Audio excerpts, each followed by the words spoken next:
Good morning ಎಲ್ಲರಿಗೂ. ದೇವರು ನಮಗೆ ಒಂದು ಹೊಸ ದಿನವನ್ನು ಕೊಟ್ಟಿರೋದ್ರಿಂದ ಈ ಒಂದು ದಿನವನ್ನು ನಾವು ದೇವ್ರ ವಾಕ್ಯದಿಂದಲೂ ಮತ್ತು ಒಂದು ಕಾಫಿಯಿಂದಲೂ ಪ್ರಾರಂಭ ಮಾಡೋಣ. ಇವತ್ತು ನಾವು ಈ ದಿನಕ್ಕೆ ನಾವು ಮುಂದೆ ಹೋಗೋಕ್ಕಿಂತ ಮುಂಚೆಯಾಗಿ ನಾವು ಒಂದು ಕಾರ್ಯವನ್ನು ನಾವು ತಿಳ್ಕೊಳ್ಳೋಣ. ಕ್ರಿಸ್ತರ ಒಂದು ಜೀವಿತದಲ್ಲಿ ಹೋರಾಟ ಇರುತ್ತೆ ಅಂತ ಹೇಳ್ತಾರೆ, ಎಲ್ಲರೂ ಹೇಳ್ತಾರೆ. ಆ ಹೋರಾಟ ಏನು ಅಂದರೆ ಆ ಹೋರಾಟ ರೋಗ ಅಲ್ಲ, ಆ ಹೋರಾಟ ಅದು ಇದು ಏನೂ ಅಲ್ಲ. ಆ ಹೋರಾಟ ಏನಂದರೆ ನಮ್ಮ ನಂಬಿಕೆ ಕುಂದಿ ಹೋಗೋದು. ಕ್ರಿಸ್ತರಿಗಿರೋ ಹೋರಾಟ ಬ್ಯಾಟಲ್ ಏನು ಅಂದರೆ ನಮ್ಮ ನಂಬಿಕೆಯನ್ನು ಕಾಪಾಡ್ಕೊಳ್ಳೋದು. ಏನು ನಾವು ಇವತ್ತು ನಂಬಿದ್ದೀವೋ ಅದನ್ನು ನಾಳೆ ಇನ್ನೂ ಜಾಸ್ತಿ ನಂಬೋದು. ನಾಳೆ ನಾವು ಜಾಸ್ತಿ ನಂಬ್ತಾ ಇದ್ದೀವೋ ನಾಳಿದ್ದು ಇನ್ನೂ ಜಾಸ್ತಿ. ಒಟ್ಟು ಹೋರಾಟ ಒಂದು ಬ್ಯಾಟಲ್ ಏನಂದರೆ ನಮಗೆ ಅದು ಇದು ದುರಾತ್ಮ ಜೊತೆ, ಇದು ಜೊತೆ, ಅವ್ರ ಜೊತೆ, ಇವ್ರ ಜೊತೆ, ಮನುಷ್ಯರ ಜೊತೆ ಅಲ್ಲ. ನಮ್ಮ ಒಂದು ನಂಬಿಕೆಯನ್ನು ನಾವು ಕಾಪಾಡ್ಕೊಳ್ಳೋದೇ ಒಂದು ಹೋರಾಟ, ಒಂದು ಬ್ಯಾಟಲ್ ಅದು.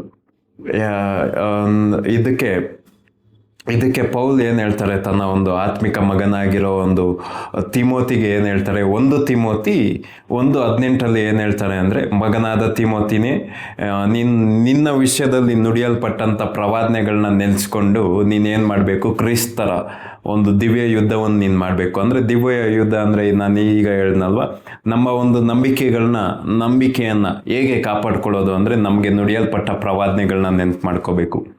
ನಾನಿವತ್ತು ನಿಮಗೆ ಮತ್ತೆ ಜ್ಞಾಪನ ಮಾಡ್ತಾ ಇದ್ದೀನಿ ಏನಂದರೆ, ನಿಮ್ಮ ವಿಷಯದಲ್ಲಿ ನುಡಿಯಲ್ಪಟ್ಟ ಎಲ್ಲ ಪ್ರವಾದನೆಗಳು, ಬರೆಯಲ್ಪಟ್ಟ ಎಲ್ಲ ಪ್ರವಾದನೆಗಳು, ವಾಕ್ಯದಲ್ಲಿರುವ ಎಲ್ಲ ವಾಗ್ದಾನಗಳು, ನಿಮಗೆ ನಿಮ್ಮ ಕುಟುಂಬ ವಿಷಯವಾಗಿ ಏನೆಲ್ಲ ನುಡಿಯಲ್ಪಟ್ಟಿದೆಯೋ, ಏನೆಲ್ಲ ಬರೆಯಲ್ಪಟ್ಟಿದೆಯೋ ಅದೆಲ್ಲ ನೆರವೇರುತ್ತೆ. ನೀವು ಯಾವುದೇ ಸಮಯದಲ್ಲಾಗಲೂ ನಿಮ್ಮ ನಂಬಿಕೆ ಕುಂದಿ ಹೋಗ್ತಿದ್ಯಾ, ನಿಮಗೆ ಇದು ಜಾಸ್ತಿ ಆಗ್ತಾ ಇದೆಯಾ, ನಿಮಗೆ ಕಷ್ಟ ಜಾಸ್ತಿ ಅಂತ ಅನಿಸ್ತಾ ಇದೆಯಾ, ನಿಮ್ಮ ಪರಿಸ್ಥಿತಿ ಕೇವಲವಾಗಿ ತೀರಾ ಮೋಸ ಅಂತ ಅನ್ಸೋಕ್ಕೆ ಸ್ಟಾರ್ಟ್ ಆಗಿದೆಯಾ, ಪೌಲಿಂದ ದೇವರಾತ್ಮ ನಮಗೆ ಜ್ಞಾಪನ ಮಾಡ್ತಾ ಇರೋದು ಏನಂದರೆ, ನಿಮಗೆ ನುಡಿಯಲ್ಪಟ್ಟ ಪ್ರವಾದನೆಯನ್ನು ನೀನು ಮತ್ತೆ ನೆನೆಸ್ಕೊ ಅಂತ. ಇದು ನೆನೆಸ್ಕೊಂಡಾಗ ಏನಾಗುತ್ತೆ ಅಂದರೆ, ನಾವು ಪೌಲ್ ಮತ್ತೆ ಹೇಳ್ತಾರೆ, ಫಿಲಿಪಿಯನ್ಸ್ 4:4 ಹೇಳ್ತಾರೆ, ನಾವು ಕ್ರಿಸ್ತನಲ್ಲಿ ಸಂತೋಷ ಪಡಬೇಕು, ಯಾವಾಗಲೂ ಸಂತೋಷ ಪಡಬೇಕಂತ. ಈ ಪ್ರವಾದನೆಯನ್ನು ನೆನೆಸ್ಕೊಳ್ಳುವಾಗ ನಾವು ಮತ್ತೆ ಸಂತೋಷ ಪಡಲಿಕ್ಕೆ ಪ್ರಾರಂಭವಾಗ್ತೀವಿ. ನಾವು ಯಾವಾಗ ಸಂತೋಷ ಪಡ್ತೀವೋ ಆವಾಗ ವೈರಿ ಕನ್ಫ್ಯೂಸ್ ಆಗೋಕ್ಕೆ ಸ್ಟಾರ್ಟ್ ಮಾಡ್ತಾನೆ. ನಾವು ಯಾವಾಗ ರಿಜಾಯ್ಸ್ ಮಾಡ್ತೀವೋ ವೈರಿ ಕನ್ಫ್ಯೂಸ್ ಆಗ್ತಾನೆ. ನಾವು ಯಾವಾಗ ಸಂತೋಷ ಪಡ್ತೀವೋ ಸೈತಾನ್ ಆವಾಗ ಕನ್ಫ್ಯೂಸ್ ಮಾಡ್ತಾನೆ. ಇಷ್ಟು ದಿನ ನಾವು ಕನ್ಫ್ಯೂಷನಲ್ಲಿ ಇದ್ದಿದ್ದು ಸಾಕು, ಇಷ್ಟು ದಿನ ನಾವು ಏನು ಗೊತ್ತಿಲ್ಲ ಗುರಿ ಇಲ್ದಿರ ಇದ್ದಿದ್ದು ಸಾಕು. ಇವತ್ತು ಪವಿತ್ರ ಆತ್ಮ ಏನು ಹೇಳ್ತಾರದು ಅಂದರೆ, ಈಗ it's time to confuse your enemies ಅಂತ.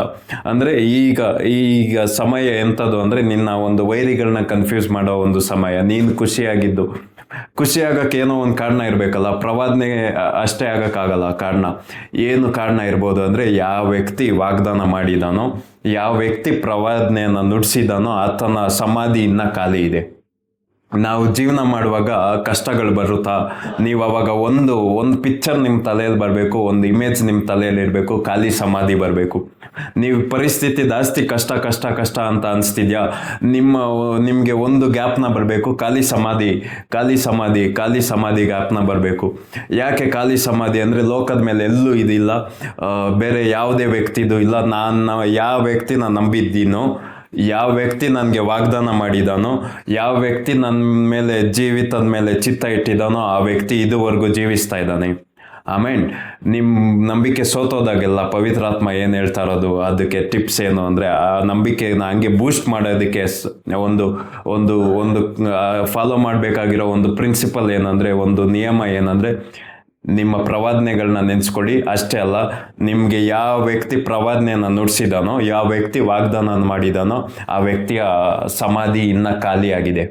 ಅಂದರೆ ಆತನ ಸತ್ತಿಲ್ಲ, ಆತನ ಇದುವರೆಗೂ ಜೀವಿಸ್ತಾ ಇದ್ದಾನೆ, ಇವತ್ತು ಜೀವಿಸ್ತಾ ಇದ್ದಾನೆ, ನಾಳೆನೂ ಜೀವಿಸ್ತಾ ಇದ್ದಾನೆ. ನಾವೆಲ್ಲ ಸತ್ತು ಹೋದ್ರೂ ಆತನ ಜೀವಿಸ್ತಾ ಇದ್ದಾನೆ. ಈ ಲೋಕ ಎಲ್ಲ ಕಾಣ್ದೇರೆ ಹೋದ್ರೂ, ಏನೆಲ್ಲ ಸೃಷ್ಟಿಯಾಗಿದೆಯೋ ಅದೆಲ್ಲ ಗತಿಸಿ ಹೋದ್ರೂ ಆತನ ಇನ್ನು ಜೀವಿಸ್ತಾ ಇದ್ದಾನೆ. ನೀವು ಅವ್ರನ್ನ ನಂಬಿರೋದ್ರಿಂದ, ನಿಮಗೆ ಪ್ರವಾದನೆ ಅವ್ರು ಹೇಳಿರೋದ್ರಿಂದ, ನಿಮಗೆ ವಾಗ್ದಾನ ಅವ್ರು ಮಾಡಿರೋದ್ರಿಂದ ಯಾವುದೇ ವಿಷಯಕ್ಕೂ ಧೈರ್ಯ ಗೆಡಬೇಡಿ, ಯಾವುದೇ ವಿಷಯಕ್ಕೂ ತಲೆ ಕೆಡಿಸ್ಕೊಳ್ಬೇಡಿ, ಯಾವುದೇ ವಿಷಯಕ್ಕೂ ನಿಮ್ಮ ನಂಬಿಕೆಯನ್ನು ನೀವು ಬಿಟ್ಕೊಡ್ಬೇಡಿ. ಯಾಕಂದರೆ ನೀವು ನಂಬಿರೋನು ಇನ್ನೂ ಜೀವಿಸ್ತಾ ಇದ್ದಾನೆ, ಆತನ ಸಮಾಧಿ ಇನ್ನೂ ಖಾಲಿ ಇದೆ. ಆಮೇಲೆ ಹ್ಯಾವ್ ಎ ಗುಡ್ ಡೇ.